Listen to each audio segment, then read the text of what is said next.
Greeting everyone, I hope you're well. The greater part of pharmacotherapy is the therapy, the altering of perceptions of fearful events or stimuli, and the creation of coping mechanisms that are safer and healthier than the harmful coping mechanisms that were previously established as a consequence of the dog's condition. In many cases, therapy takes on the form of routine training commands and disciplines.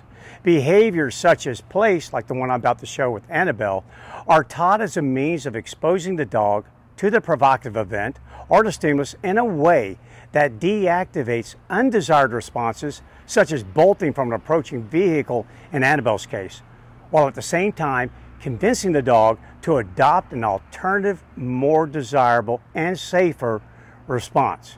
Now, teaching place to Annabelle was no different than I teach it to any other dog. Place. I give the dog a command to hop on an apparatus, whether it be this climb apparatus, a standard place cot, or a mat. But here's where some of the changes take place. While she's on here, for the last week, I've made sure nothing harmful happened to her. Of course, no vehicle ran her over, and no unfamiliar person approached and tried to pet her. So now, as a result, Annabelle's climb here has become like a portable safe haven of sorts. So now when I take her out into the fearful world, I'm taking with us a portable, mobile, safe haven. She feels secure whenever she's on her climb. Also, the climb serves as a cognitive shift.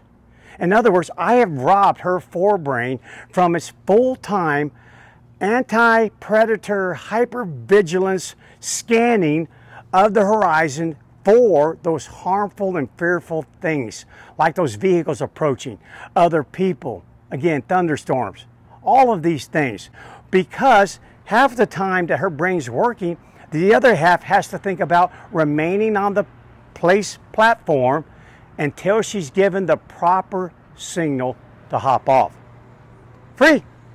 And now she can hop off. So it's a wonderful cognitive shift of sorts. So as you can hear in the background, a large jet, looks like about a 727, just flew over. 1 month ago, and I would have disappeared off the screen because Annabelle would have yanked me that hard. So good girl. Again, making progress. The reason why I'm showing in this video and using the climb, place, atta girl, is because it's higher off the ground.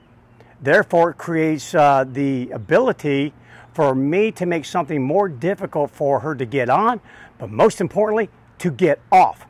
She's going to have to take a big step down to get off and a large step up to get on, making her more aware of the fact that she is doing place instead of scanning the horizon for anything that is very provocative or scary.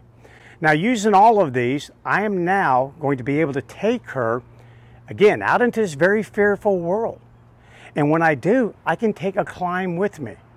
And I can tell Annabelle to stay, and I can walk away. And even though vehicles are passing right now, even though there's the rumble of thunder right back over my shoulder here, even though large planes are landing, Annabelle is thinking about performing place. At least half of her brain is, and half is better than none. So again, standard routine training disciplines are used in canine pharmacotherapy as a way of exposing the dog to that very harmful, that very scary and frightening stimulus, or the event like that thunderstorm. It's a wonderful way to teach an animal that I'll be okay. I'll be okay. So again, the climb is our friend. Now I'm going to get her off using the complex signal. I return to the dog. I take up tension in the leash and I give her the command. Free! Free, Annabelle. All right, sweetheart. I'm going to let you off the leash.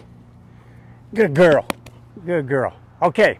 Hope you guys enjoy the rest of your day. Just want to kind of give you an update on Annabelle's progress and start explaining as I move through her program why I use certain training disciplines and anytime I'm performing therapy with any dog, really, for any condition. Be safe and enjoy the rest of your day.